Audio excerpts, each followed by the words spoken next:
Good evening everyone. कैसे हैं आप लोग। जैसे कि मैंने केमिस्ट्री वाला जो फर्स्ट वीडियो था उसमें हमने आप लोगों को केमिकल काइनेटिक्स क्या है, टाइप्स ऑफ रिएक्शंस क्या है, रेट ऑफ रिएक्शन क्या होता है, ठीक है, इस सब टॉपिक्स हमने वहां पर डील किया हुआ था। कैसा लगा? अगर अच्छा लगा तो जरूर प्रोत्साहित कीजिए और कमेंट जरूर लिखिए। पॉजिटिव कमेंट होना चाहिए, वो भले वो न आपका कह सकते हैं कि शिकायत वाला हो या कुछ हो, लेकिन उसको पॉजिटिवली कमेंट जरूर कीजिए, ठीक है। तो आगे हम लोग आज जो देखेंगे, आज कुछ क्वेश्चन हम लोग करते हैं। जैसे एक रिक्वेस्ट रहेगा कि थोड़ा सा जब वीडियो देख रहे हैं तो उसको अपने सर्किल में, अपने जो फ्रेंड सर्किल है उसमें आप लोग जरूर शेयर कीजिए।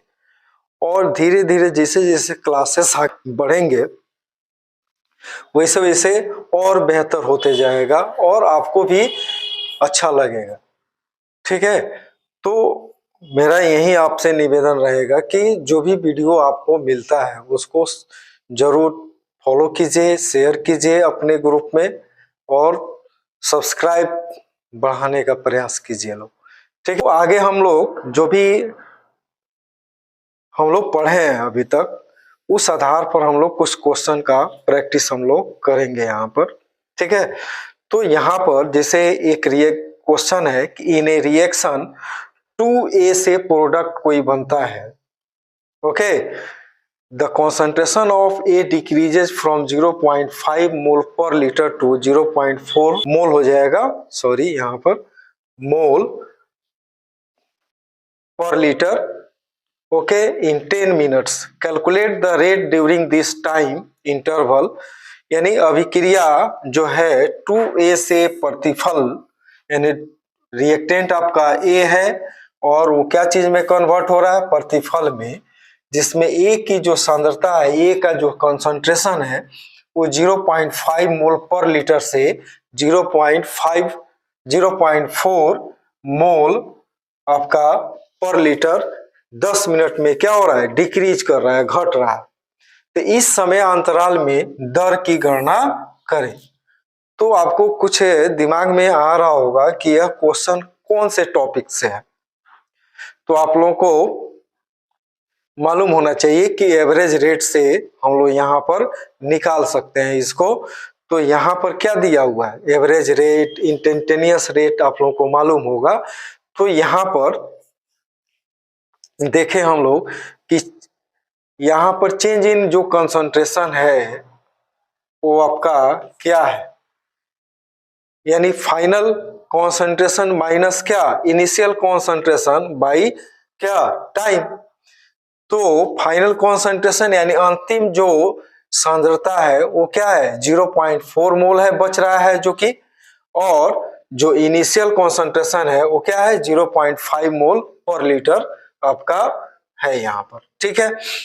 तो फाइनल आपका कितना हो जाएगा, 0.4 माइनस 0.5, यानी final concentration minus initial concentration upon क्या, 10, माइनस जरूर लगाएंगे, ठीक है। तो माइनस आपका कितना हो जाएगा, माइनस 0.1 अपॉन क्या, 10 हो गया। तो जीरो कितना हो जाएगा, तो ये आपका हो जाएगा 0.1 अपॉन क्या, 10, यानी 1 अपॉन कितना, 100 हो जाएगा यहाँ पर, या 0.01 मोल पर लीटर पर सेकेंड हो जाएगा, ठीक है। तो यहाँ पर यही कह सकते हैं कि फाइनल कंसंट्रेशन, दिमाग में रखिए, final concentration minus initial concentration, ठीक है, अपॉन क्या होता है, जो टाइम दिया हुआ होता है उस टाइम को यहाँ पर पुट अप कर लेंगे। और नेक्स्ट जो होगा हम लोग देखते हैं, नेक्स्ट क्वेश्चन है कि फॉर ए रिएक्शन रिएक्टेंट से प्रोडक्ट आपका कन्वर्सन हो रहा है यहां पर।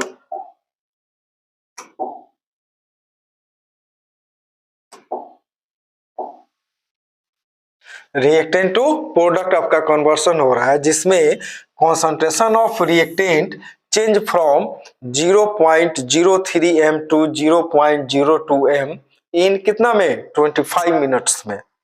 ठीक है, तो बोला जा रहा है कि calculate the average rate of reaction using unit of time both in minute and second. यह आपका एनसीईआरटी का क्वेश्चन है। ठीक है, आपको कौन सा यूनिट का यूज करना है, टाइम। अगर मान ले यहाँ पर आपका रेट एवरेज अगर निकालना हो, रेट एवरेज, तो आपका फॉर्मूला क्या होता है, final concentration minus initial concentration upon क्या, टाइम। जब टाइम रखेंगे तो एक आपका टाइम हम रखेंगे मिनट में, तब कैलकुलेट करेंगे, और दूसरा जो स्टेप में जब सेकंड का उपयोग करेंगे, सेकंड में कन्वर्ट कर लेंगे। ठीक है, यानी 25 आपका हो रहा है, 25 मिनट है, तो उसको सेकंड में बदलने के लिए क्या करेंगे, 25 इंटू कितना, 60। ठीक है, तब जाकर के आपका वो क्या हो जाएगा, सेकंड में हो जाएगा।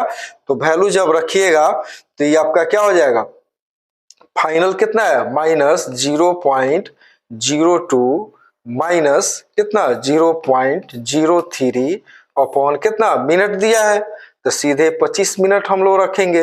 ये आपका हो जाएगा कितना, माइनस, ये आपका हो जाएगा माइनस 0.01 अपॉन कितना 25, या कह सकते हैं हम लोग कितना हो जाएगा 1 अपॉन कितना 25 इंटू 100, 1 अपॉन 100। ठीक है, अब इसको डिवाइड कर लेना है। जो एवरेज रेट आएगा वो आपका क्या चीज में आया, तो मिनट में आएगा। ठीक है, और नेक्स्ट जो आपका बोल रहा है क्या चीज में, सेकेंड में। तो सेम फॉर्मूला पर जाएंगे और यहां पर आपको क्या करना है, 60 से क्या करना है, मल्टीप्लाई कर देना है, वो आपका क्या हो जाएगा, सेकेंड हो जाएगा, और वो आपका क्या यूनिट में आ गया, सेकेंड यूनिट में आपका क्या मिल गया, एवरेज रेट मिल जाएगा। इस तरह से इस क्वेश्चन को हम रखे हुए हैं कि आप लोग अपना से बनाने का कोशिश कीजिए, और ये आपका एनसीईआरटी का क्वेश्चन है। अब हम लोग जो इम्पोर्टेंट है एग्जाम में, इम्पोर्टेंट तो सबको लेके चलेंगे, लेकिन हम लोग को क्या लेके चलना है, यहां पर मॉलिक्यूलरिटी। ठीक है, मॉलिक्यूलरिटी क्या है, इसको हम लोग देखते हैं कि मान ले कोई आपका रिएक्शन है, जैसे आपका PCl5, ठीक है, और इसको अगर हीट करते हैं तो यह क्या चीज में टूट जाता है, डिसोसिएट हो जाता है, तो PCl3 प्लस क्या Cl2 में। तो यह रिएक्शन को अब देखना है कि यह रिएक्शन बैलेंस है कि नहीं है। चेक कीजिए, बैलेंस है, तो अगर बैलेंस है तो यहां पर कितनी संख्या में PCl5 के मॉलिक्यूल यहां पर इन्वॉल्व हो रहा है, only one molecule, that is called क्या, मॉलिक्यूलरिटी ऑफ द रिएक्शन। ठीक है, उसी तरह से एक हम लोग अगर शुगर का हाइड्रोलाइसिस देखें, C12H22O11 प्लस क्या H2O, तो क्या मिला था, पहले एग्जांपल हम लोग देख चुके हैं, यानी C6H12O6 प्लस C6H12O6। तो यहां पर अगर इक्वेशन को बैलेंस देखें कि बैलेंस है कि नहीं, तो यह आपका इक्वेशन बैलेंस है, और इस इक्वेशन जो बैलेंस इक्वेशन है, इसमें नंबर ऑफ रिएक्टेंट मॉलिक्यूल कितना है, एक आपका मॉलिक्यूल आपका शुगर का है, और एक मॉलिक्यूल आपका किसका है, वाटर का है। तब यहाँ पर आपका टोटल नंबर ऑफ मॉलिक्यूल कितना हो गया रिएक्टेंट का, तो 2 हो गया। दिस इज द क्या, value of molecularity for that reaction. यही आपका इस अभिक्रिया के लिए मोलिकुलरिटी का मान है। तो आपको समझ में आया कि मोलिकुलरिटी का जो वैल्यू है वो कहां से मिल रहा है, कहां से मिला। तो दिमाग में क्या रखेंगे कि बैलेंस इक्वेशन देखेंगे और उसमें रिएक्टेंट के कितने मॉलिक्यूल पार्टिसिपेट कर रहे हैं, भाग ले रहे हैं, उन मॉलिक्यूलों की संख्या के बराबर ये आपका क्या हो जाएगा, मॉलिकुलरिटी का मान हो जाएगा। ठीक है, तो अगर डिफाइन करना हो तो क्या कर सकते हैं, अगर डिफाइन करना हो तो क्या कहेंगे कि the sum of the number molecules of reactant take part in a balanced chemical reaction is called molecularity। क्या हमने बोला कि the sum of the molecules of reactant take part in a balanced chemical reaction, ठीक है, is called molecularity of the reaction। यानी किसी संतुलित अभिक्रिया में भाग लेने वाले अभिकारक अणुओं की संख्या के योग को अभिक्रिया की अणुकता कहा जाता है। हमने क्या बोला कि the sum of the number of molecules of reactant take part in a balance chemical reaction is called molecularity of the reaction. अगर हिंदी में कहना चाहें तो क्या कह सकते हैं कि किसी संतुलित अभिक्रिया में भाग लेने वाले अभिकारक अणुओं की संख्या के योग को अभिक्रिया की अणुकता कहा जाता है। ओके, समझ में आया? तो समझ में आया तो हम लोग पॉइंट पर जा रहे हैं। वो सबसे पहले हम लोग देखेंगे कि मॉलिक्युलरिटी का फीचर क्या हो सकती है, विशेषता क्या हो सकती है, गुण धर्म क्या हो सकता है मॉलिक्युलरिटी का।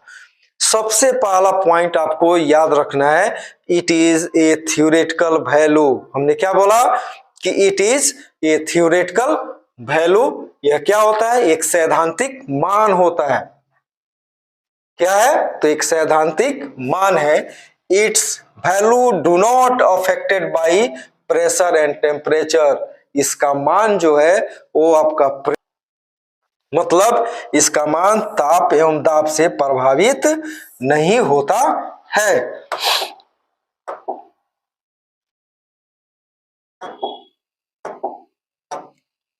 It's value may not be zero और फ्रैक्शनल। इसका मान कभी भी शून्य या फ्रैक्शनल नहीं हो सकता, यानी शून्य या भिन्नांक में कभी नहीं होगा, यानी 1/2, 3/4 इस तरह से इसका मान नहीं होगा। दिमाग में रखना है कि इसका मान कभी भी होगा, क्या चीज में होगा, एक पूर्णांक संख्या में होगा, यानी होल नंबर में होगा। यानी इसका मान शून्य या भिन्नांक में नहीं होता है, इसका मान हमेशा पूर्णांक संख्या में पाया जाता है। ठीक है, और यह कहां से प्राप्त होगा, यानी मॉलिक्युलरिटी का जो वैल्यू की बात करें वो कहां से मिलेगा, उस रिएक्शन के बैलेंस्ड इक्वेशन से प्राप्त होगा। कहां से मिलेगा, तो इक्वेशन के बैलेंस्ड इक्वेशन से प्राप्त होगा। अगर कोई रिएक्शन हो रहा है तो उस रिएक्शन का जो बैलेंस्ड आपका इक्वेशन होगा, वो पता चल जाएगा कि how many number of molecules of reactant take part in that balanced reaction. ठीक है, तो उसे पता चल जाएगा कि उस अभिक्रिया में कितनी संख्या में अभिकारक अणु भाग ले रहे हैं। इसलिए कहा जाता है कि इसका जो मान होता है कहां से मिलेगा, संतुलित रासायनिक समीकरण से प्राप्त होता है। फिर एक बार तेजी में दोहरा रहे हैं, सबसे पहला जो फीचर है वो कह सकते हैं कि it is a theoretical value, एक सैद्धांतिक मान होता है। It's value is not affected by pressure and temperature. इसका मान दाब और ताप से प्रभावित नहीं होता है। तीसरा कह सकते हैं कि इसका मान शून्य भिन्नांक में नहीं होता है, इसका मान हमेशा पूर्णांक संख्या में पाया जाता है। क्या हमने बोला कि its value may not be zero और fractional, it is always found in whole number. यह हमेशा पूर्णांक संख्या में पाया जाता है। नेक्स्ट है कि its value is obtain from balanced chemical equation. रासायनिक जो रिएक्शन होता है उसके बैलेंस इक्वेशन से इसका मान हम लोग प्राप्त कर सकते हैं। याद रहेगा सबसे पहला का क्या हुआ, थ्योरेटिकल वैल्यू है, थ्योरेटिकल वैल्यू है तो उस पर ताप एवं दाब का कोई इफेक्ट नहीं पड़ेगा। तीसरा, इसका वैल्यू जो है कभी भी होल नंबर में रहेगा, फ्रैक्शनल नहीं हो सकता है, जीरो नहीं हो सकता है। चौथा कह सकते हैं कहां से मिलेगा, तो जो भी रिएक्शन होता है उसके बैलेंस, जो भी रिएक्शन होता है उसके बैलेंस्ड इक्वेशन से हम लोग इसके वैल्यू को प्राप्त करते हैं। ओके, नेक्स्ट पॉइंट हम लोग देखते हैं कि those reaction which are completed in one step. बहुत सारा रिएक्शन होता है जो कि केवल एक ही स्टेप में कंप्लीट हो जाता है, तो उस रिएक्शन को क्या नाम देंगे, उसको कहेंगे एलिमेंट्री रिएक्शन यानी प्राथमिक अभिक्रिया। यानी those reactions which are completed in only one step are called elementary reaction and for that reaction कह सकते हैं the value of molecularity will be always one. क्या कहने का मतलब हुआ कि कोई ऐसी अभिक्रिया जो केवल एक चरण में पूर्ण हो जाती है, कंप्लीट हो जाती है, उस अभिक्रिया को हम लोग क्या बोलेंगे, प्राथमिक अभिक्रिया कहेंगे। और उस प्राथमिक अभिक्रिया के लिए मॉलिक्यूलरिटी का मान क्या होगा, तो हमेशा एक होगा। ठीक है, नेक्स्ट हम लोग देखेंगे कि those reaction which are completed in more than one steps are called complex reaction. मतलब कि कौन सा कॉम्प्लेक्स रिएक्शन होगा, जो कि एक से अधिक चरण में हो रहा हो, वैसे रिएक्शंस को हम लोग बोलते हैं कॉम्प्लेक्स रिएक्शन। यानी those reaction which are completed in more than one steps are called क्या, complex reaction. And for complex reaction the value of क्या, molecularity is determined on the basis of क्या, final equation obtain from या obtain by adding each steps. मान लेते हैं दो step में आपका कंप्लीट हो रहा है, तो उन दोनों स्टेप को जोड़ करके जो फाइनल इक्वेशन मिलेगा उस आधार पर हम लोग मॉलिक्यूलरिटी का निर्धारण करेंगे। ठीक है, तो यहां पर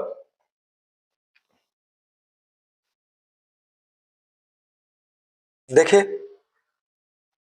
for complex reaction the value of molecularity is determined on the basis of final equation obtain by adding each steps. यानी प्रत्येक चरणों को जोड़ने के बाद जो अंतिम जो समीकरण मिलता है उस समीकरण के आधार पर हम लोग मॉलिक्यूलरिटी के मान को निर्धारित करते हैं। और देखें यहाँ पर जैसे हम लोग देखें कि नाइट्रोजन और ऑक्सीजन जो है वो रिएक्ट करके क्या बनाता है, नाइट्रिक ऑक्साइड बना रहा है। ठीक है, नाइट्रिक ऑक्साइड बना रहा है। ठीक है, और यही नाइट्रिक ऑक्साइड फिर से ऑक्सीडाइज, फाइनली जो प्रोडक्ट मिला वो क्या मिला, नाइट्रोजन डाई ऑक्साइड मिला। क्या मिला, नाइट्रोजन डाई ऑक्साइड। यानी फिर से दोहरा रहे हैं कि नाइट्रोजन और ऑक्सीजन आपस में अभिक्रिया करके क्या बनाया, नाइट्रिक ऑक्साइड बनाया। और वही नाइट्रिक ऑक्साइड दूसरे स्टेप में ऑक्सीजन द्वारा ऑक्सीडाइज होकर के क्या हो रहा है, नाइट्रोजन डाई ऑक्साइड मिल रहा है। इस तरह से दोनों रिएक्शन को अगर हम लोग देखें तो यहाँ पर क्या मिल रहा है, यहाँ पर लेफ्ट साइड में नाइट्रिक ऑक्साइड हुआ और इसको क्या करेंगे, कैंसिल करेंगे। ठीक है, बाएं और दाएं में जो भी होगा उसको क्या करेंगे कैंसिल करेंगे और दोनों स्टेप को जोड़ेंगे तो क्या मिल जाएगा, N2 प्लस 2O2 और क्या मिला, 2NO2। अब इस आधार पर देखें कि मॉलिक्यूलरिटी क्या होगी इसका मान। तो इस आधार पर मॉलिक्यूलरिटी का मान देखें तो मॉलिक्यूलरिटी का मान जो होगा इस आधार पर देखेंगे, जो कि दोनों स्टेप को जोड़ने के बाद जो फाइनल इक्वेशन मिला इसी आधार पर देखेंगे। तो यहाँ पर अगर देखें तो ये वन मॉलिक्यूल ऑफ क्या, नाइट्रोजन है, जो कि कंबाइन हो रहा है 2 molecule of oxygen to give 2 molecule of nitrogen dioxide. तो इस हिसाब से अगर इक्वेशन बैलेंस है तो how many number of reactant molecule take part in that balanced equation? कितना? 1 molecule of nitrogen and 2 molecule of क्या? ऑक्सीजन। तो कितना हो जाएगा? 3। तो इस तरह से मॉलिक्यूलरिटी का मान क्या हो जाएगा? 3 हो जाएगा। ओके, चलिए नेक्स्ट टॉपिक देखते हैं हम लोग। एग्जाम्पल देख लें, मॉलिक्यूलरिटी का एग्जाम्पल देख लें। जैसे हम लोग सबसे पहला हम लोग लेंगे जैसे हाइड्रोलाइसिस ऑफ ईस्टर है। ओके, जैसे हाइड्रोलाइसिस ऑफ ईस्टर देखें, हाइड्रोलाइसिस ऑफ ईस्टर यानी ईस्टर का क्या? जलांशन, यानी जल द्वारा क्या होना? टूटना। तो मान लें यहां पर इथाइल एसीटेट है और इस इथाइल एसीटेट को क्या कर रहे हैं? वाटर में घोल रहे हैं। तो यह आपका रिवर्सेबल रिएक्शन हो जाएगा, ठीक है। और किसके उपस्थिति में? एसिडिक मीडियम में होता है। तो यहां पर क्या मिला? एसिटिक एसिड और क्या? इथाइल अल्कोहल मिला।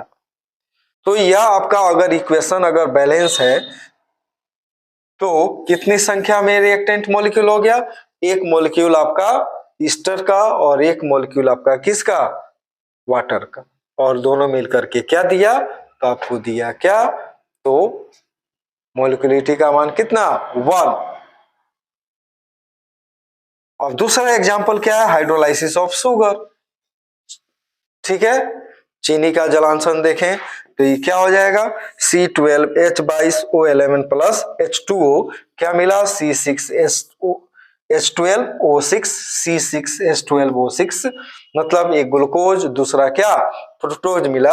और इक्वेशन को देखें तो एक मॉलिक्यूल, इक्वेशन चूंकि बैलेंस है तो यहां पर एक मॉलिक्यूल आपका किसका? शुगर का और एक मॉलिक्यूल किसका? वाटर का भाग ले रहा है। तो मॉलिक्यूलरिटी का मान क्या हो जाएगा? 2 हो जाएगा, ठीक है। तो जहां पर मॉलिक्यूलरिटी का मान 2 होगा मतलब उस बैलेंस आपका इक्वेशन में कितने नंबर ऑफ रिएक्टेंट मॉलिक्यूल हुआ? 2। तब उसको कहेंगे क्या? बाई मॉलिक्यूलर रिएक्शन, द्विआण्विक अभिक्रिया। उसी तरह से यह भी आपका द्विआण्विक अभिक्रिया हो जाएगी, बाई मॉलिक्यूलर रिएक्शन हो जाएगा। उसी तरह से तीसरा एग्जांपल हम लोग जैसे हम लोग डिसोसिएशन ऑफ, स्क्रीनशॉट ले सकते हैं इसका।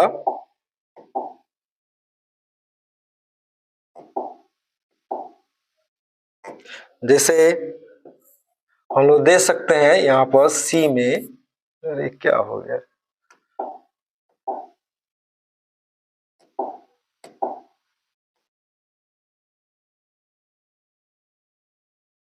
जैसे यहां पर देखें डिसोसिएशन,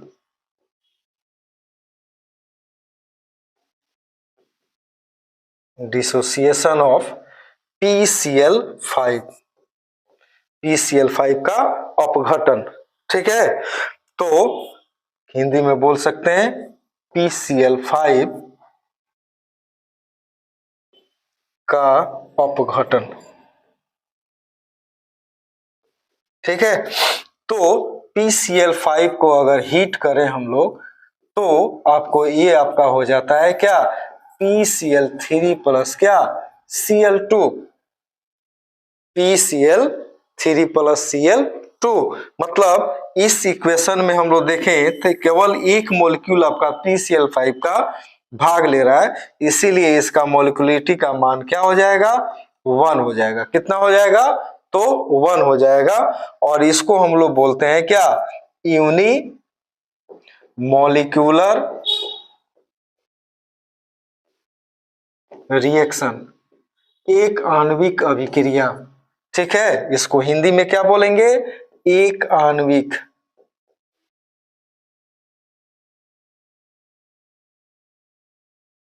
क्या बोलेंगे? एक आणविक अभिक्रिया बोलेंगे। इसको स्क्रीनशॉट ले लीजिएगा तो हो जाएगा यह।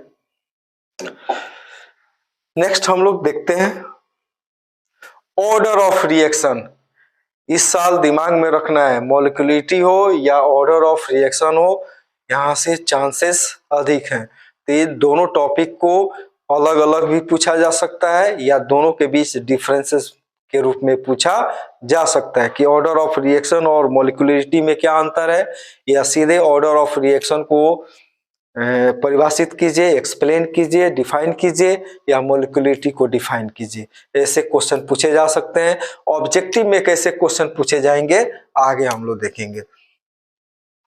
चूंकि ऑब्जेक्टिव के लिए जो नेक्स्ट आपका वीडियो होगा उसमें टोटल आपका ऑब्जेक्टिव का प्रैक्टिस हम कराएंगे इस चैप्टर से, जो भी एग्जाम में पूछा गया है क्वेश्चन, ठीक है, उसको समझने का हम लोग प्रयास करेंगे कि किस तरह का क्वेश्चन पूछा जा सकता है। उसके अलावा कि उसी टॉपिक पर कई तरह से क्वेश्चन पूछे जा सकते हैं, तो इस तरह से क्वेश्चन का प्रैक्टिस होना चाहिए कि सारे के सारे क्वेश्चन हम वहां पर कर सके, ठीक है, तो वहां पर किया जाएगा।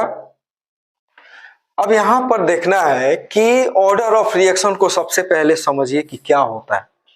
जब आप इक्विलिब्रियम पढ़े होंगे तो इक्विलिब्रियम में जैसे मान लेते हैं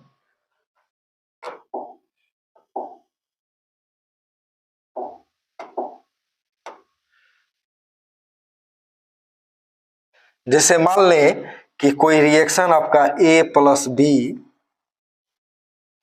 और कोई प्रोडक्ट अगर बन रहा है, ठीक है, तो बोलता है रेट लॉ कि रिएक्टेंट अगर A और B है तो रेट जो होता है वो directly proportional to active masses of क्या, यानी directly proportional to the product of क्या, एक्टिव मासेस ऑफ क्या, रिएक्टेंट, यही आपका होता है। या रेट बराबर बोल सकते हैं इक्वल टू के concentration of A into concentration of क्या, बी, ठीक है, तो यही इस तरह से एक्सप्रेस करते हैं हम लोग। तो इसको हम लोग के को क्या बोलते हैं, रेट कांस्टेंट, यानी दर स्थिरांक, यानी अभिक्रिया की जो दर होती है वह अभिकारक पदार्थों के सांद्रताओं के गुणनफल का सीधा समानुपाती होती है।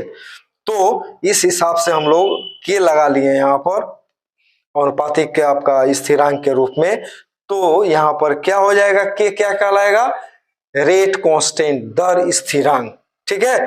तो उसी तरह से यहाँ पर मान लेते हैं कोई रिएक्शन है जहां पर ए आपका बी है, सी है, रिएक्टेंट है, और उसके साथ कोफिशिएंट क्या है, ए अल्फा लगा है, इसके साथ क्या बीटा लगा है, इसके साथ क्या गामा लगा है।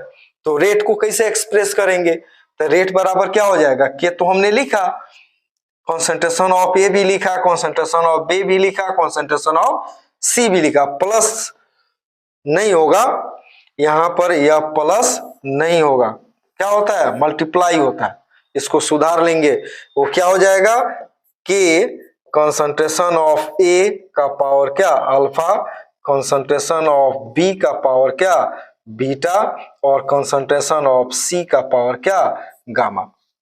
ओके, तो सब अपना क्या है मल्टीप्लाई है, यहां पर प्लस नहीं होगा, ठीक है। तो यहां पर कह रहा है कि जो भी पावर है, ए का पावर क्या है, ए के कंसंट्रेशन पर क्या पावर है अल्फा, बी के कंसंट्रेशन पर क्या पावर है बीटा, और सी के कंसंट्रेशन पर क्या पावर है गामा। तो इस पावर को अगर जोड़ दे तो वही आपका क्या हो जाता है, आपका ऑर्डर ऑफ रिएक्शन कहलाता है, ठीक है। तो मान लें यहां पर ए प्लस बी प्लस क्या सी, इसके लिए कोफिशिएंट ए लगा, इसके लिए कोफिशिएंट सी बी लगा, इसके लिए कोफिशिएंट सी है, और कोई प्रोडक्ट बना रहा है, कोई क्या बनाया, कोई प्रोडक्ट बनाया, तो इसके लिए रेट लॉ क्या लिखेंगे, कैसे हो जाएगा रेट लॉ, क्या हो जाएगा, रेट इज इक्वल टू के इंटू कॉन्सेंट्रेशन ऑफ ए का पावर क्या ए, कॉन्सेंट्रेशन ऑफ बी का पावर क्या बी, और कॉन्सेंट्रेशन ऑफ सी का पावर क्या सी। और इस तरह से ऑर्डर ऑफ रिएक्शन आपको क्या मिल जाएगा, ऑर्डर ऑफ रिएक्शन क्या मिलेगा, तो ए प्लस बी प्लस सी मिल जाएगा, क्या मिल गया ए प्लस बी प्लस सी। अब समझ में आया कि ऑर्डर ऑफ रिएक्शन क्या है। तो इस तरह से दिमाग में रखिए कि कोई भी रिएक्शन अगर लिखते हैं उसका रेट लॉ लिखते हैं, तो उस रेट लॉ में जो कॉन्सेंट्रेशन होता है रिएक्टेंट का, उसके ऊपर जो घातांक होता है, घातांक के योग को हम लोग क्या बोलते हैं, ऑर्डर ऑफ रिएक्शन कहते हैं। ओके, तो यहां पर अगर स्क्रीनशॉट लेना होगा तो ले लीजिएगा लोग, ठीक है। तो इस घातांकों के योग को हम लोग क्या कहेंगे, ऑर्डर ऑफ रिएक्शन कहेंगे। इसको डिफाइन करना हो तो क्या कहेंगे कि the sum of the power of concentration term of क्या, of reactants in rate law equation. कौन सा इक्वेशन बोलेंगे, rate law equation is called order of reaction. यानी दर नियम समीकरण में अभिकारकों की सांद्रता पद की घातांकों के योग को अभिक्रिया या प्रतिक्रिया की क्रम या कोटि कहा जाता है। क्या बोला हमने कि दर नियम समीकरण में अभिकारकों की सांद्रता पद की घातांकों के योग को प्रतिक्रिया या अभिक्रिया के की कोटि या क्रम कहा जाता है। दिमाग में रहेगा क्या हमने बोला कि the sum of the power of क्या, concentration term of reactant in rate law equation is called order of reaction। मतलब कि दर नियम समीकरण में अभिकारकों के सांद्रता पदों के घातांकों के योग को अभिक्रिया की कोटि या दर कहा, अभिक्रिया की कोटि या क्रम कहा जाता है। ओके, नेक्स्ट हम लोग चलते हैं, इसका फीचर देखते हैं। फीचर में देखें तो फीचर में कह सकते हैं कि it is an experimental value, या क्या होता है, एक प्रायोगिक मान होता है। क्या है, it is an experimental value, मतलब ये क्या है, प्रायोगिक मान है। दूसरा कह सकते हैं it's value is affected by pressure and क्या, टेम्परेचर। इसका मान जो होता है दाब एवं ताप से प्रभावित होता है, क्योंकि यह क्या है, एक्सपेरिमेंटल वैल्यू है। जहां एक्सपेरिमेंटल वैल्यू की बात आएगी, कोई अगर फैक्टर है तो ताप एवं दाब से वो क्या होगा, प्रभावित होगा। तो यहाँ पर यह भी एक आपका क्या है, एक्सपेरिमेंटल वैल्यू है, तो यह भी ताप एवं दाब से क्या होगा, प्रभावित होगा। ठीक है, 2 पॉइंट हुआ। तीसरा कह सकते हैं कि इसका मान जो है जीरो भी हो सकता है, फ्रैक्शनल भी हो सकता है, या इन होल नंबर में भी हो सकता है। तीनों का तीनों मान हो सकता है, 0, 1/2, 1/2 भी हो सकता है, 3/4 भी हो सकता है। ठीक है,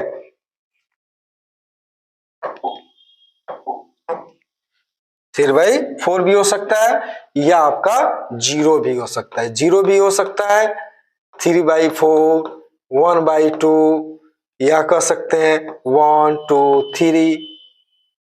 ठीक है, कुछ भी मान इसका हो सकता है, जो कि डिपेंड करता है कि वो रिएक्शन का नेचर क्या है, उसमें भाग लेने वाले जो रिएक्टेंट है उनका तरीका क्या, स्टोइकियोमेट्री उसकी क्या है। नेक्स्ट है कि its value is obtain from rate law equation. इसका मान जो है कहां से मिलता है, तो रिएक्शन के रेट लॉ इक्वेशन से प्राप्त होता है। ठीक है, तो कै गो वैल्यू हुआ, कै गो आपका फीचर हुआ, 4। अब चलते हैं दोनों में अंतर करने। अगर मॉलिक्यूलिटी की बात करें तो वो क्या होता है, उसका वैल्यू थ्योरेटिकल वैल्यू होता है। ऑर्डर ऑफ रिएक्शन क्या है, एक एक्सपेरिमेंटल, क्या है ऑर्डर ऑफ रिएक्शन, क्या है, एक एक्सपेरिमेंटल वैल्यू है। दूसरा अगर देखें डिफरेंसेस, तो इसका जो मान होता है वो दाब और ताप से अफेक्टेड नहीं होता है। किसका, मॉलिक्यूलिटी का, यही ना बताया गया था, it's value may not be affected by pressure and temperature. लेकिन ऑर्डर ऑफ रिएक्शन में क्या कहें कि अगर एक्सपेरिमेंटल वैल्यू है तो उसका मान जो है ताप एवं दाब से प्रभावित होगा। तीसरा जो अंतर हम लोग देख सकते हैं कि मॉलिक्यूलरिटी का मान 0 या फ्रैक्शनल नहीं हो सकता है या होल नंबर में मिलता है, जबकि ऑर्डर ऑफ रिएक्शन का जो वैल्यू है वो 0 भी हो सकता है, फ्रैक्शनल भी हो सकता है, या होल नंबर में भी हो सकता है। ओके, नेक्स्ट हम लोग देखें, it's value is obtain from rate law equation. Order of reaction का वैल्यू कहां से मिला, रेट लॉ इक्वेशन से मिला, जबकि मोलिकुलरिटी का जो वैल्यू है वो कहां से मिला, रिएक्शन के बैलेंस्ड इक्वेशन से मिला। कहां से, तो रिएक्शन के संतुलित समीकरण से मिला। तो अंतर इस तरह से हम लोग स्पष्ट कर सकते हैं। ओके, नेक्स्ट हम लोग देखें, नेक्स्ट फीचर हम लोग देखते हैं। बोल रहा है कि इफ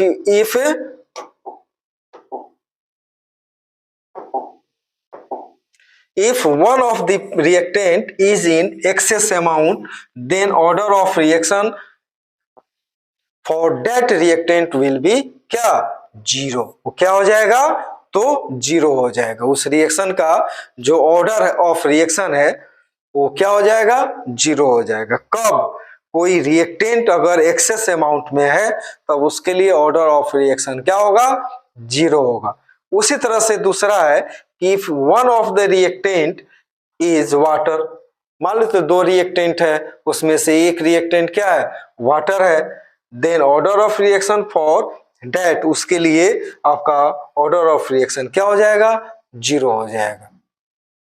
क्या, दो बातें दिमाग में रखना है कि अगर रिएक्शन में दो रिएक्टेंट है, अगर मान लें यहां पर A प्लस बी है और B क्या है, एक्सेस में है, क्या है, एक्सेस अमाउंट में है, और रिएक्शन होती है और प्रोडक्ट बनता है। तब अगर इस रिएक्शन का अगर हम लोग क्या देखें, ऑर्डर ऑफ रिएक्शन देखें, तो यहां पर रेट अगर लिखते हैं तो rate is equal to K concentration of A into concentration of B का पावर क्या, जीरो। मतलब यह एक्सेस है तो यह इसका मान क्या होगा, जीरो हो जाएगा। इसका वन हो गया तो ऑर्डर ऑफ रिएक्शन अगर देखेंगे तो वन प्लस जीरो क्या मिलेगा, वन, यानी फर्स्ट ऑर्डर रिएक्शन हो सकता है। ओके, इस तरह से हम लोग ऑर्डर ऑफ रिएक्शन को निकाल सकते हैं। उसी तरह से यहां पर बोल रहा है कि दो रिएक्टेंट है, एक ये है और दूसरा क्या है, H2O है, और कोई प्रोडक्ट अगर बनता है तो यहां पर अगर रेट लॉ निकालें तो rate is equal to K concentration of A concentration of H2O का पावर, इसके लिए क्या हो जाएगा, जीरो। चूंकि पावर को ही हम लोग क्या बोलते हैं, ऑर्डर ऑफ रिएक्शन बोलते हैं। तो इस तरह से भी देखें तो order of reaction is equal to कुछ नहीं है तो वन प्लस जीरो क्या हो जाएगा, वन। Okay, clear. तो क्या क्या फीचर है, सबसे पहला एक्सपेरिमेंटल वैल्यू है, दूसरा अगर एक्सपेरिमेंटल वैल्यू है तो उस पर प्रेशर एंड टेम्परेचर का इफेक्ट होगा, तीसरा इसका वैल्यू जीरो भी हो सकता है, फ्रैक्शनल भी हो सकता है, या होल नंबर में भी हो सकता है, चौथा बोल सकते हैं कि इसका मान कहां से मिलता है, तो कहां से मिलेगा, अभिक्रिया के दर नियम समीकरण से, मतलब रेट लॉ इक्वेशन से प्राप्त होता है। पांचवा जो फीचर था कि दो रिएक्टेंट है और उस दोनों रिएक्टेंट में से अगर कोई एक रिएक्टेंट एक्सेस अमाउंट में है तब उस रिएक्टेंट के लिए ऑर्डर ऑफ रिएक्शन क्या होगा, शून्य होगा। ठीक है, उसी तरह से कोई रिएक्शन है जिसमें दो रिएक्टेंट है और उसमें से कोई एक रिएक्टेंट वाटर के रूप में है तब उस वाटर के लिए भी ऑर्डर ऑफ रिएक्शन का मान क्या होगा, जीरो होगा। ऐसा काहे होता है जी, काहे होता है ऐसा, मालूम है, हमेशा दिमाग में रखिएगा कि जिस रिएक्टेंट के कॉन्सेंट्रेशन में, मान लेते हैं ए है, इसके कॉन्सेंट्रेशन में अगर मेजरेबल चेंज हो रहा हो, यानी जो चेंज होगा मतलब घट रहा है, तो उस जो कितनी मात्रा में घटा, कितना शेष रह गया, अगर आप मेजर कर लेते हैं उसके लिए ऑर्डर ऑफ रिएक्शन हम लोग ला सकते हैं। लेकिन कोई रिएक्टेंट अगर एक्सेस अमाउंट में है और उसमें कोई मेजरेबल चेंज नहीं मिल रहा है तब उसके लिए ऑर्डर ऑफ रिएक्शन हमेशा क्या लेंगे, जीरो लेंगे। मतलब उसी रिएक्टेंट के लिए आपका ऑर्डर ऑफ रिएक्शन जीरो होता है जिसके कॉन्सेंट्रेशन में मेजरेबल चेंज नहीं होता है, यानी जिस चेंज को हम लोग मेजर नहीं कर पाते हैं उस रिएक्टेंट के लिए ऑर्डर ऑफ रिएक्शन हमेशा क्या होगा, तो जीरो होगा। हमेशा ध्यान में रखिएगा इस बात को।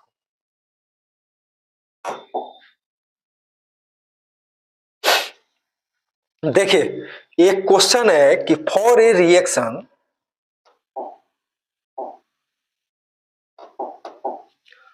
रिएक्शन ए टू क्या बन रहा है, प्रोडक्ट बना। कोई रिएक्शन अभिक्रिया हुआ जिसमें ए आपका अभिकारक है जो कि अभिक्रिया करके क्या देता है, प्रतिफल देता है। It has been found that when the concentration of A increases 4 times, यानी पाया गया कि अगर ए की सांद्रता को 4 गुना बढ़ा दिया जाता है the rate of reaction becomes twice, अभिक्रिया की दर क्या हो जाती है, दुगुनी हो जाती है। What will be the order of reaction, ऐसा क्वेश्चन बनाने के लिए नहीं देगा, दिमाग में रखिएगा। और क्वेश्चन बैंक देखिए ऑब्जेक्टिव में मिलेगा और दिमाग में एक क्वेश्चन को आप बना सकते हो। अगर समझ में आ गया तो दिमाग में ही आपका सेटअप हो जाएगा कि इसका ऑर्डर ऑफ रिएक्शन क्या हो जाना चाहिए। 2 इक्वेशन ही बनाना है, ठीक है ना। तो हिंदी में कैसे समझेंगे कि कोई अभिक्रिया है ए से प्रतिफल के लिए, यह पाया गया कि यदि ए की सांद्रता को 4 गुनी बढ़ा दी जाए तो अभिक्रिया की दर दोगुनी हो जाती है, अभिक्रिया की कोटि क्या होगी या होगी, ठीक है। तो इसके लिए सबसे पहला जो स्टेप है वो स्टेप होता है रेट लॉ इक्वेशन को लिखना। इस रिएक्शन के लिए रेट लॉ इक्वेशन आपका क्या हो जाएगा, कि कंसंट्रेशन ऑफ ए का पावर क्या ले लेंगे, एन, चूंकि आपसे ऑर्डर ऑफ रिएक्शन पूछा जा रहा है। और इसी रेट लॉ इक्वेशन के आधार पर R1 और R2 हम लोग कर सकते हैं। यानी R1 देखें तो क्या हो जाएगा कि कंसंट्रेशन ऑफ ए का पावर क्या हो जाएगा, एन। इसको इक्वेशन फर्स्ट रखिए और इस इक्वेशन को क्या रखेंगे, फर्स्ट। अकॉर्डिंग टू क्वेश्चन अगर देखें तो क्या बोल रहा है कि अगर ए की सांद्रता को 4 गुनी बढ़ा दी जाती है तो अभिक्रिया की दर क्या हो रही है, दुगुनी हो जाती है। तो अकॉर्डिंग टू क्वेश्चन अगर देखें तो ए का कंसंट्रेशन आपका क्या हो रहा है, 4 गुना हो रहा है, 4A हो रहा है। चलिए तो अकॉर्डिंग टू क्वेश्चन हम लोग देखें यहां पर तो 4A हो गया तो R2 बराबर आपका क्या हो जाएगा, दुगुना हो जा रहा है, 2R1 हो रहा है, सॉरी वहां पर बाद में लिखे हुए थे, तो 2R1 हो रहा है। तो इस हिसाब से हम देखें तो आपका R2R1 इज इक्वल टू के 4A का पावर क्या हो जाएगा, n।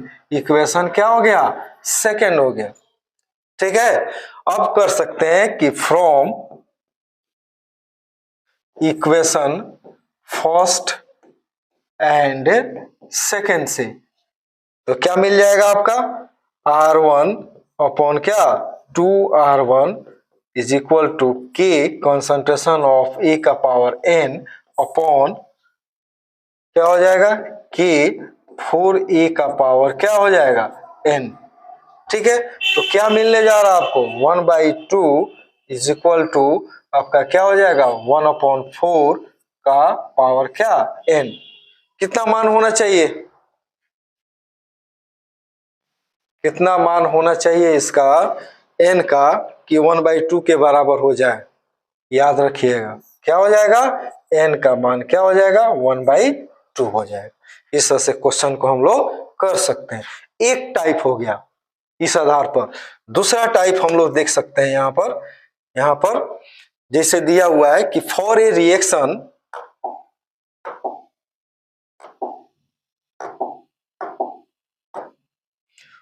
रिएक्शन दिया हुआ है A प्लस बी प्लस सी, यानी 3 रिएक्टेंट हो गए और तीनों आपस में रिएक्टेंट आपका रिएक्शन करके क्या दे रहा है, प्रोडक्ट दे रहा है। और बोल रहा है कि the order of reaction for A B C and C are first second and 0। कहने का मतलब क्या हुआ कि कोई रिएक्शन है जिसमें ए प्लस बी प्लस सी यानी ए बी सी आपका रिएक्टेंट है, जिनके लिए अभिक्रिया की जो कोटि है, ऑर्डर ऑफ रिएक्शन है, ए के लिए क्या है फर्स्ट ऑर्डर, मतलब पावर क्या होगा 1, बी के लिए ऑर्डर ऑफ रिएक्शन क्या है 2 है, मतलब पावर क्या हो जाएगा 2, और C के लिए क्या है 0, मतलब पावर C के लिए क्या लेंगे 0। तो बोल रहा है राइट रेट एक्सप्रेशन, यानी दर नियम को क्या करना है, दर नियम समीकरण को क्या करना है व्यक्त करना है, रेट लॉ इक्वेशन को व्यक्त कर दीजिए अकॉर्डिंग टू क्वेश्चन, आपका हो जाएगा। ठीक है, दूसरा बोल रहा है कि when the concentration of A and B increases 2 times, अगर अभिक्रिया ए और बी के सांद्रता को कंसंट्रेशन को दुगुना अगर कर दिया जाता है, then what will be affect on rate, तब अभिक्रिया पर क्या प्रभाव होगा। ठीक है, जस्ट उसको हिंदी में यहां पर किया गया है। अभिक्रिया ए प्लस बी प्लस सी से क्या बना, प्रतिफल ए बी और सी के लिए अभिक्रिया की कोटि क्रमशः क्या है, प्रथम द्वितीय और क्या है शून्य कोटि है। ठीक है, तो दर समीकरण व्यक्त करें।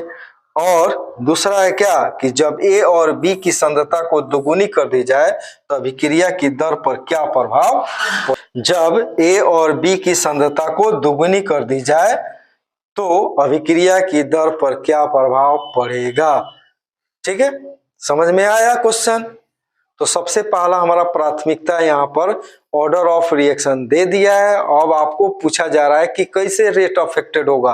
एनसीईआरटी का क्वेश्चन इसी आधार पर दिया हुआ है, आप लोग वहां पर प्रैक्टिस कर सकते हैं वहां पर। हालांकि लास्ट जब आपका इस चैप्टर का होगा वहां पर एक प्रैक्टिस सेट देंगे जहां से आप लोग क्वेश्चन कर सकते हैं, वहां पर प्रैक्टिस आप लोग कर लीजिएगा। तो चलिए शुरू करते हैं। सॉल्यूशन अगर इसका देखें तो हमारा प्राथमिकता यानी यही रहेगा कि सबसे पहले फर्स्ट स्टेप में हम लोग रेट लॉ इक्वेशन को लिखें। यानी सबसे पहला हम लोग यहाँ पर जो पूछा जा रहा है दर समीकरण को लिखेंगे, उसी आधार पर रिएक्शन बन नेक्स्ट आपका स्टेप चला जाएगा।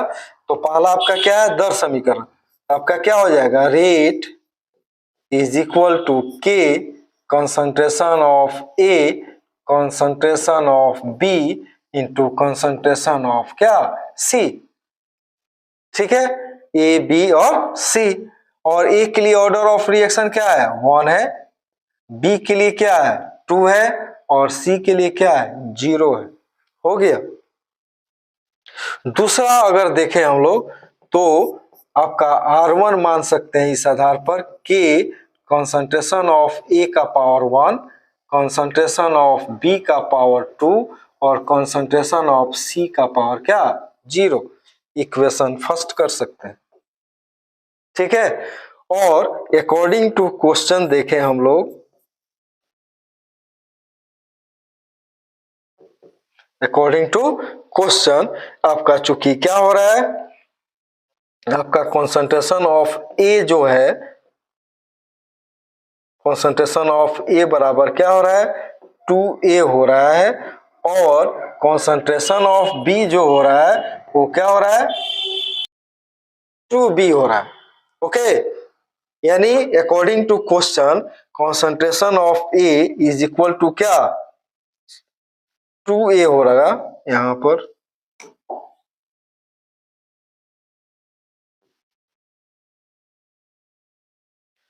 तो यहां पर कर सकते हैं 2a यानी दुगुना हो गया, और कंसंट्रेशन ऑफ बी क्या हो रहा है 2b हो जा रहा है। ठीक है, तो यहां पर इस आधार पर आपका क्या हो जाएगा R2 बराबर क्या हो जाएगा, क्या हो जाएगा, ये थोड़े बता रहा है कि दुगुना हो गया कि तिगुना हो गया, तो वो वाला क्वेश्चन अब वहीं पर रखेंगे, ये इसके लिए समझेंगे। R2 बराबर क्या हो जाएगा, जस्ट यहां पर 2a का पावर क्या 1, 2b का पावर क्या 2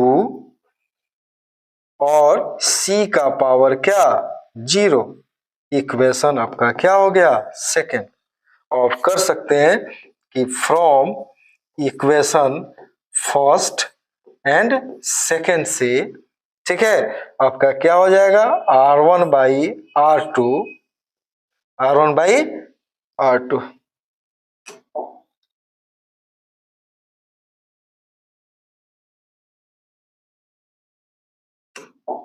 यानी R1 बाई क्या हो जाएगा R2 is equal to K concentration of A का पावर 1, कंसंट्रेशन ऑफ B का पावर 2 और कंसंट्रेशन ऑफ C का पावर क्या 0 अपॉन कंसंट्रेशन ऑफ 2A का पावर 1, 2B का पावर क्या हो जाए 2 और C का पावर क्या 0। ओके, तो क्या मिला देखिए तो R1 अपॉन क्या R2 क्या मिल जाएगा, दो तो रह जाएगा, दो दूना कितना हो जाएगा 2, 2 2 जा 4 अब 4 2 जा 8, तो ये आपका हो जाएगा 1 अपॉन क्या 8, तो आपका हो जाएगा R2 बराबर क्या हो जाएगा 8R1। ओके, समझ में आया, नहीं आया तो बोलिए फिर से हम समझा देते हैं। ओके, तो क्या हो जाएगा, दो समीकरण यानी रेट लॉ को लिखेंगे सबसे पहले, रेट लॉ के आधार पर R1 को व्यक्त करेंगे और क्वेश्चन के अनुसार क्या R2 को व्यक्त करेंगे। तो अकॉर्डिंग टू क्वेश्चन A की सांद्रता दुगुनी हो रही है तो 2A हो गया, B की सांद्रता भी क्या हो रही है दुगुनी हो रही है तो 2B हो गया, तो R2 बराबर क्या हो जाएगा,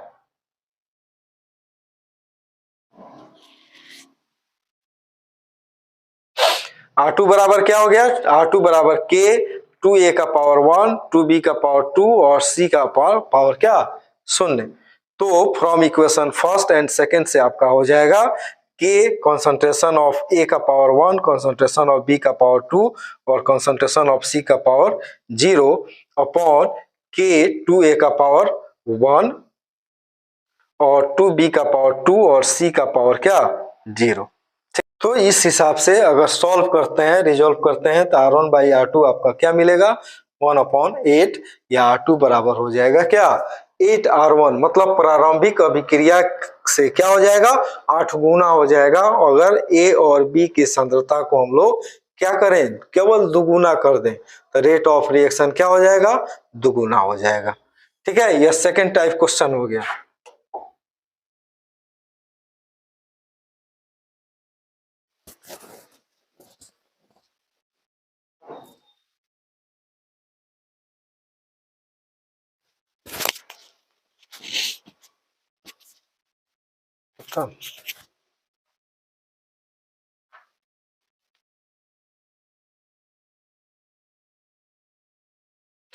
तो आज हम लोग यहीं पर समाप्त कर रहे हैं। नेक्स्ट जो आपका वीडियो मिलेगा टोटली हम लोग देखेंगे फर्स्ट ऑर्डर रिएक्शन क्या होता है, उसका टी हाफ क्या होता है और जीवन काल क्या होता है टी हाफ। ठीक है, जीरो ऑर्डर रिएक्शन को समझेंगे और उस आधार पर और इस आधार पर जो भी ऑब्जेक्टिव क्वेश्चन होगा और जो न्यूमेरिकल होगा उसको हम लोग पूरा एक वीडियो में हम लोग नेक्स्ट जो वीडियो होगा उसमें हम लोग करेंगे। और मेनली हम लोग देखेंगे कि एग्जाम में कौन से किस तरह से ऑब्जेक्टिव पूछे जाते हैं या एग्जाम में कौन से ऑब्जेक्टिव पूछे गए हैं इस चैप्टर से उसको एक बार हम लोग दोहराएंगे। हालांकि आप लोग तो दोहरा ही रहे हैं ऑब्जेक्टिव, देख रहे हैं कि पूरा रट्टा मार रहा है लो ऑब्जेक्टिव का। ऑब्जेक्टिव क्या रट्टा मारने से होगा, आपका कॉन्सेप्ट से होता है ऑब्जेक्टिव, रट्टा पर रट्टा मारते जा रहे हैं। तो कॉन्सेप्ट को बनाइए और ऑब्जेक्टिव बनाइए, ठीक है ना, कॉन्सेप्ट अच्छा रहेगा ऑब्जेक्टिव आपका बनते चला जाएगा। ठीक है, तो कॉन्सेप्ट पर काम करना है और हम लोग जो क्वेश्चन बैंक जो 10 साल 12 साल का जो क्वेश्चन है इस चैप्टर से जितने ऑब्जेक्टिव पूछे गए हैं या न्यूमेरिकल पूछे गए हैं या थ्योरी से जो क्वेश्चन पूछे गए हैं उसको लास्ट वीडियो में हम लोग समराइज करेंगे और उसको सॉल्व करने का प्रयास करेंगे। और फिर से एक बार रिक्वेस्ट कर रहे हैं कि वीडियो को ज्यादा से ज्यादा जितना हो सके लाइक कीजिए, शेयर कीजिए और सब्सक्रिप्शन को बढ़वाइए। ठीक है, ओके, धन्यवाद, थैंक यू।